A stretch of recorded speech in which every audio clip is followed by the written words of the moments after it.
and welcome to a slightly different GG Weekend Watch, still kindly sponsored by BetUK, but God only knows where the racing's going to end up this weekend. So we've had to put in a few contingency plans. We're going to try and target the racing that we think has the most likely chance of going ahead. And as our producer, Rob Plumbridge, said in our WhatsApp group, instead of GG Weekend Watch, we should probably be calling it the GG Weather Watch this weekend, because who knows? Honestly, the weather in this country is just causing absolute havoc. But Daryl Carter and Andrew Mount are both charged with the task yet again of finding us said winners of this weekend. But they did also have a good amount of success last week. So to reiterate that, we did have Fly the Nest placing at 16-5, tipped up by Andrew, and Sam won at 7-2, tipped up by Andrew. Pick Dory won at 6-4, tipped up by Andrew and Daryl. And Daryl also tipped up the second with Clondor Castle at 16-1. So very well done, lads. Hopefully you can find us some sort of bets this weekend. So Andrew, starting with you, absolute free reign. Take it away. I'm going to a race that's guaranteed to be on, and that's the 11:47 at Steepledowns, the cartoon racing. Number one, nailed on. No, but seriously, the first race at Lingfield on Saturday, on the face of it, doesn't look super exciting. Class 5 2-mile handicap. And we've got a few interesting runners in here. The penalised 8 yard. I haven't seen any prices yet, but this one's probably going to dominate the market. I mean, he's been running well at Southall. Will he handle Lingfield's polytrack? I mean, certainly on breeding by Toronado, it shouldn't be a problem. But what I'm expecting to be a bigger price is course expert Smith. Now, Smith has had 8 runs over 2 miles at Lingfield on the polytrack. He's won 5 of them, finished 3rd, 4th, and 5th in the others. When he starts at single-figure odds, his record in 2-mile Lingfield handicaps is 5 wins from 5 starts. He's got a great attitude. He seems to cope with a slow pace, seems to cope with a strong pace. And, he often grinds it out and, wins by narrow margins. So the handicapper finds it hard to get hold of him. So I'm going with Smith. To say it's tricky to say each way or win because we don't have any prices. He could be 5-1 second favourite behind 8 yards. He could be 7-2. But I'll stick with Smith. The other sort of semi-interesting one was Re-Celtic or Re-Celtic, who was actually favourite to beat Smith on his penultimate start. The last time he ran over course and distance was 6-4 that day. Finished a narrow second to Smith, beaten ahead. Went to Chelmsford next time in a 7-runner field. Only finished 4th, went 2-1. But you look at his wins, it's all fields of 10 or more runners, decent pace. And so I wouldn't rule out Re-Celtic to perhaps finish second to Smith again if 8 yards doesn't handle the track. But yeah, Smith is the main play in this one. Cool. Smith, the main play. Like I say, we don't have prices at this current stage, but the prediction, at least, so the forecast is 7-1 about Smith, and then Re-Celtic around 10-1 though. So that would be a nice little exactor if you manage to get on that with those 2 horses upholding their form again. For that lad, Billy Loughnane on board on Smith, who can hardly be riding in any better form. Complete steal of a £7 claim. Daryl, you're up next. Yeah, we don't have no prices, we don't have no races, and I don't have no winners. Nope, we have absolutely nothing. No, I don't think I've had a winner since I saw you last, Kate. That was over a week ago. We have no racing, to be fair, yet, and we just have to stay inside and not heat our houses. That's all we have in life at the minute. Yeah, that's it. God, she'll be eating out the garden if this carries on. 12:27 Lingfield is where I'm going to go. So the race after Andrews, it's a good little sprint handicap, 0-85. Herbert's Dream is looking for a 4-timer, and I think he can pick it up here. I thought he was quite impressive over course and distance last time. Clocked quite a good time that day, and he did it very easily, very readily. About the furlong pole, Daniel Muscat looked between his legs to give him 1 tap of the stick, and away he goes. He started on the mark of 63. He's now up to 86, but I think there's more to come from him. We clocked an RPR of 93 last time. So this is a good little race, though. Pocket the packets in here. One of my only recent winners. That's what I thought you were going to be napping him up. I associate you with Pocket the Packet the whole while. Yeah, I almost put him in the nap envelope. Yeah, I was going to say if I had the nap envelope, if I was organised enough and actually thought about it, that was going to be my Daryl nap. No, I thought he benefited from the step up to 7 furlongs last time. The saddle slipped for Daniel Muscat, who was on board on that occasion. But the race really wasn't much of a race, in all honesty. This is quite a bit deeper. They're going to go a good clip here, and I don't know. I just think he can get a little bit outpaced over 6. I think his future definitely lies over 7. But Ryan Moore's on board, so he's going to have a hell of a chance. But I thought the Zoe or the XO for John Ryan was very interesting as well. This horse bumped into Malresha on debut over course and distance, and that one went on to win Enlisted Company, chased home couple of smart ones next time, actually. The time after winning Enlisted Company, she won Enlisted Company next time out. This is a completely unexposed horse. I think he will be better than a mark of 80 going forward under Luke Morris. But I just wonder if his future's at 5. So I think Herbert's Dream can get up the 4-timer, fingers crossed. Again, I don't know what price he is, so that will be dependent on whether it goes on the column, as with all these. Yeah, exactly. Like I say, we have to put in that caveat for all of these selections. We do not have prices at this current moment. But again, with the forecast there, Hubert's Dream, 11-4. Pocket the Packet is actually... Sorry, Kate, where's that forecast? It's not from the Sporting Life website, is it? No, it's just on the At the Races website here. All right. Oh, it's probably even worse then. Just Are we trusting it? Are we trusting treat it? that with a massive pinch of salt. Yeah, I'll tell you what. Talking of given he was 5-1 on when he won last time, I know he's been off for 40 days, but yeah. Yeah, do you know the Racing Post forecast? You see the bottom of them cards of you. Do you know that when they're completely wrong 9 times out of 10? I mean, it's difficult to predict anyway, but they are wrong 9 times out of 10. But they will change them just before the day of the race when the prices come out. So really, yeah, it's very. Yeah, well, what happens when I was doing Spotlight, you could be writing you could be doing a Spotlight for a race on Wolverhampton on Saturday night at sort of 11:30 on a Thursday morning, and you put your prices in, you kind of start your tissue, and then after that you've got the chance to renew it, and of course you've probably got prices from the likes of Bet365, William Hill, and others who like to go up early beforehand, and so you then get the chance for a second and a third opinion to change the price. And sometimes the sub editor will change them for you, even though you don't want them changed, which is massively annoying. so yeah, don't those prices can change. Don't be surprised to see that. No, yeah, don't be surprised whatsoever. I started out with the time form forecasts. I have very quickly steered away from those, and I was going to take in the At the Races ones because it was the most convenient to find. But yeah, again, like I say, big pinches of salt just to try and give you any sort of general idea at the minute of what is currently predicted. But all the same, though, Hubert's Dream for Daryl in the second race at Lingfield. Andrew, back to you. Yeah, I'm going to Lingfield and the 247, the good 5 furlong handicap, class 3. Fair prize money as well, over 18 grand to the winner. Now you look at the 8-runner field, there's 4 of these who tend to make the running or have done recently: the Bell Conductor, Lord Ridderford, Pop Dancer, and La Rocco del Fuego. So hopefully it'll be a run at a strong pace. And the one I like coming back in trip is Silky Wilkie for Carl Burke. Now he's only ever won over 5 furlongs, but he's run well here over 6 the last twice. He was ridden patiently when beaten a nose by Tiger Bay. And then last time out, I'm not quite sure why they changed tactics, but Sam Fielden has taken Silky Wilkie forward from quite an early stage and has contributed to a pace collapse. Now you look at that race, the winner, Anaf, who runs at Kempton tonight. This is Thursday as we're recording this. He came from off the pace, as did the 3rd Tiger Bay, as did the 4th Tad Reeb. So of those who raced prominently, Silky Wilkie was clear best, beating the next prominent racer by 2 lengths, which in a sprint at Lingfield is quite a long way. And hopefully he'll be ridden with more restraint this time. Stall 5's nice, should ensure that he doesn't go on the dead rail on the inside. And yeah, hopefully he just gets a mid-division or out the back of the field, sit early doors, can be switched right and come down the middle of the track with a good late rattle. So Silky Wilkie, I'll probably save on Strong Power. He's another one who likes his track and likes to come from off a strong pace, although he is in stall 1. So if Kieran O'Neill gets trapped on the inside, that could make life difficult for him. But yeah, quite keen on Silky Wilkie here.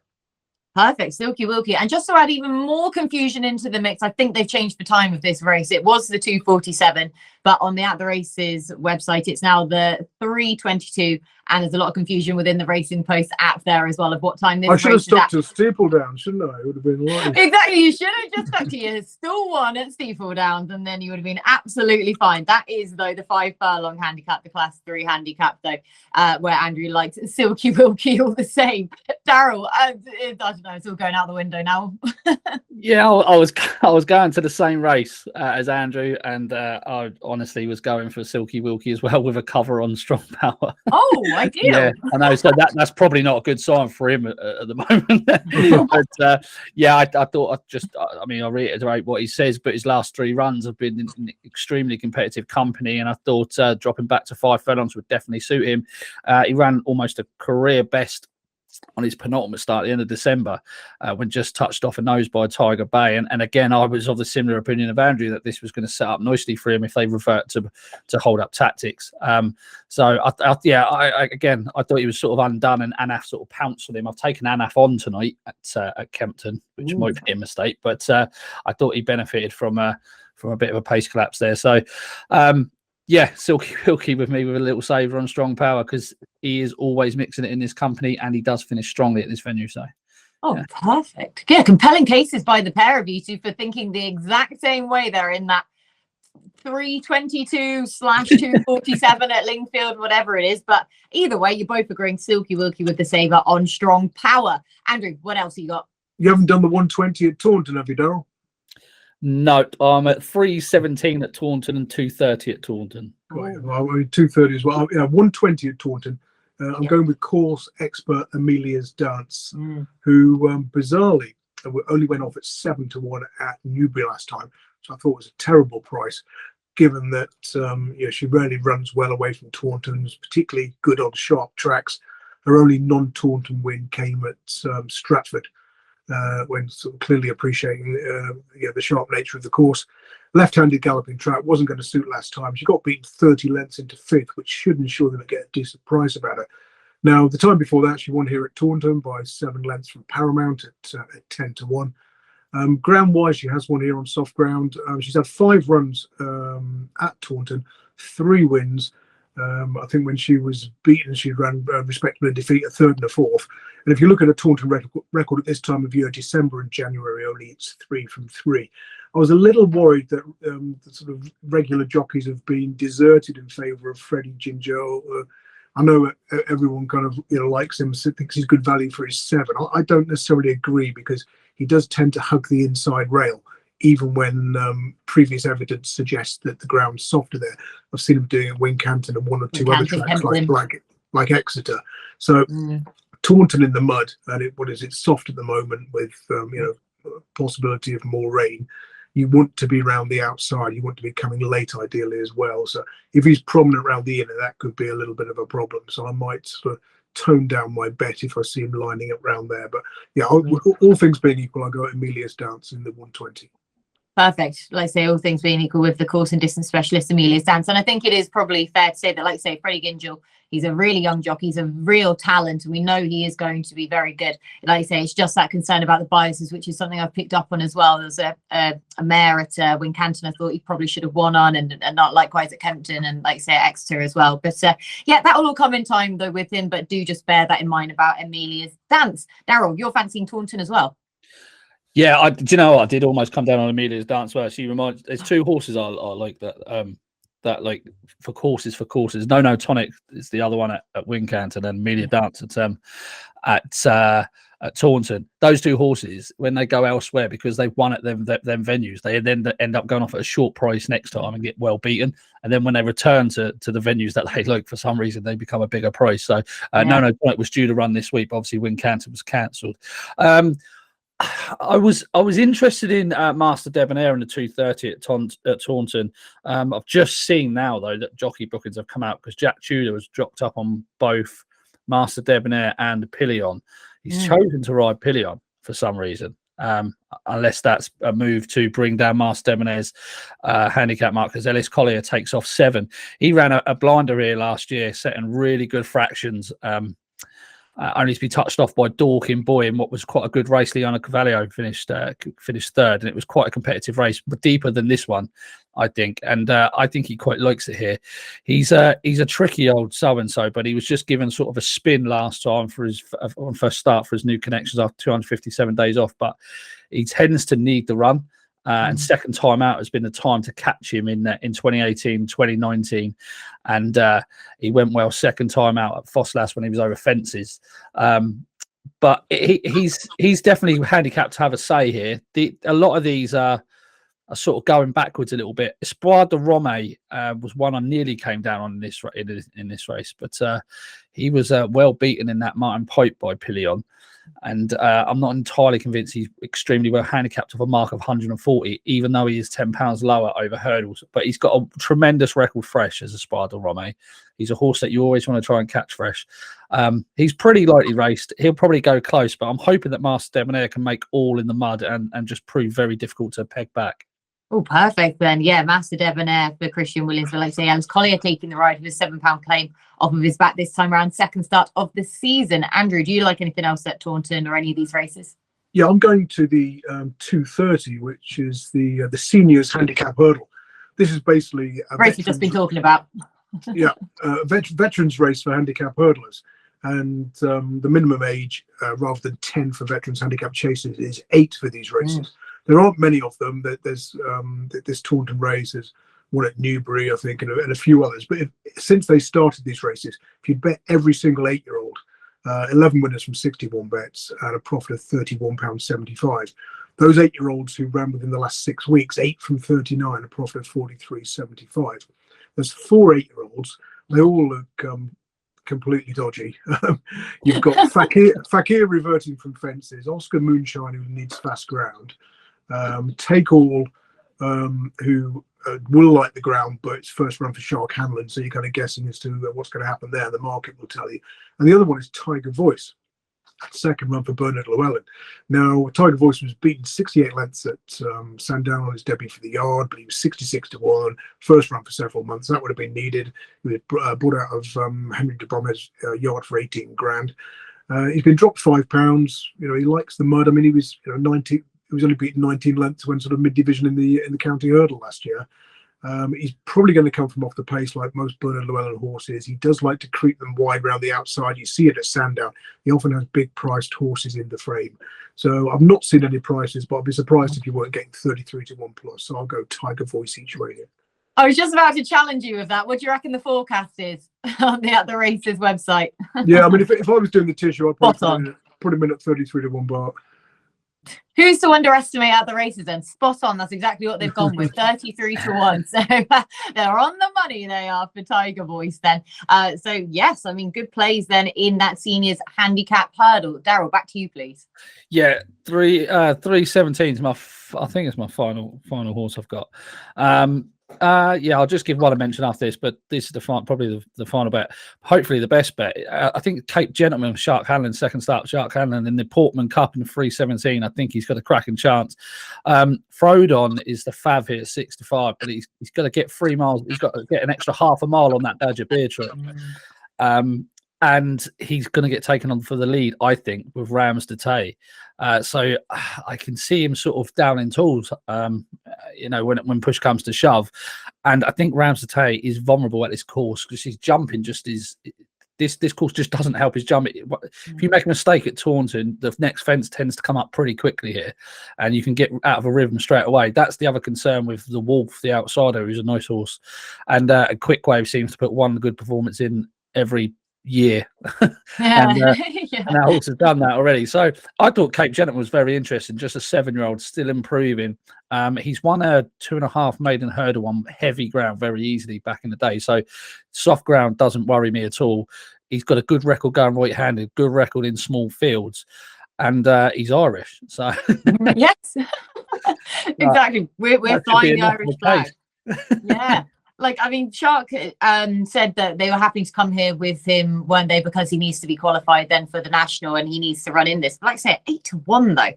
Surely he is a huge price. Yeah, and he ran a blinder in the Kerry National back in the summer, and that was like a proper deep race. He came down at he came down at the last, and but he was sticking to the task really gamely. Like he was quickening towards the finish, as opposed to just sort of plodding.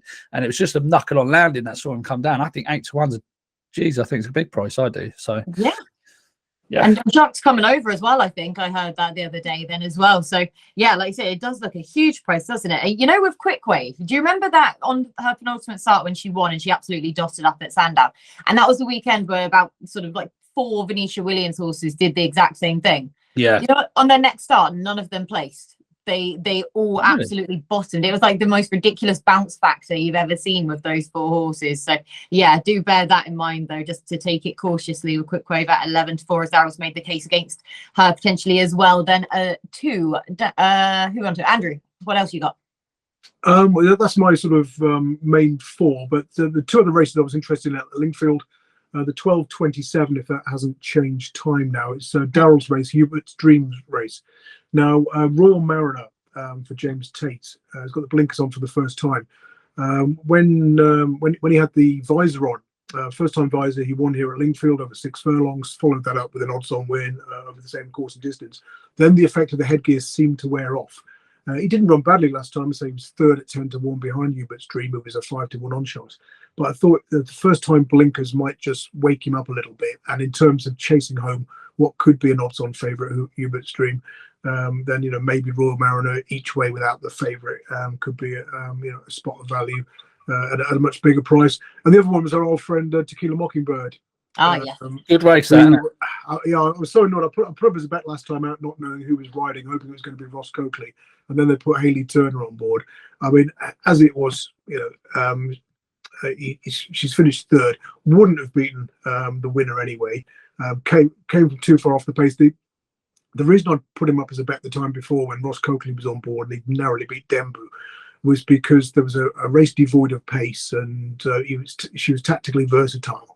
And Ross Coakley had her prominent and just managed to hold on from the fast finishing favourite. Next time out, similar scenario. They went like they crawled, but Hayley Turner's gone into default mode and just sat at the back of the field. Now, there were 2 horses in that race who finished a really good effect behind the winner, Agaila. They were Tequila Mockingbird and Making Me Do It. Both came from an identical position and were separated by a short head or a head, I think. So I think that pair are both interesting. I said I've not seen any prices, but Making Me Do It and Tequila Mockingbird. Agaila is also reopposing. So it could be that you take those 3 from that race last time out and stick them in combination exactas or combination trifecta. But I'll go Tequila Mockingbird each way. Luke Morris taking over from Hayley Turner. Yeah, Lou Morrison, like you say, taking over. I mean, the prediction, not that it seems to count for all that much, 6-1 about Tequila Mockingbird, one of the best named horses in training, along with Secret Handshake. But yeah, I'm actually going to that race as well. If it's at 2:12 or if it's at 2:47, I don't know. That's Winter Oaks Fillies handicap. It's a 0-105 handicap for the 4-year-olds and over 10 furlongs. And I'm being very unoriginal though, because I am going with Agaila. I really like her, despite this £11 rise, because I absolutely loved her, as you just touched on, the race that we last saw her in, because goodness me, she wasn't half impressive. And again, it's going to be hideous after timing, but I did side with her on that occasion. But my opinion for that Winter Oaks trial was only bolstered by the fact that our good friend Ken Pitcherson was in the paddock then, and he was just offered the most glowing report about her physically. So even though I was expecting her to win, I didn't expect her to win quite in that manner. So impressive, was a competitive handicap to boot, and that was her handicap debut over this course and distance, and the forms look solid despite, as you say, it turning into a relative sprint. So it's Agaila for me to do what last year's winner of this race did and win again, backing up that win from last time out. Daryl, did you have anything else you wanted to touch on? What are the forecast prices in that, Kate?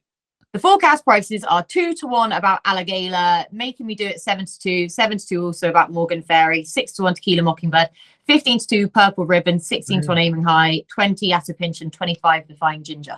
Purple Ribbon, 15-2. That's huge. Yep.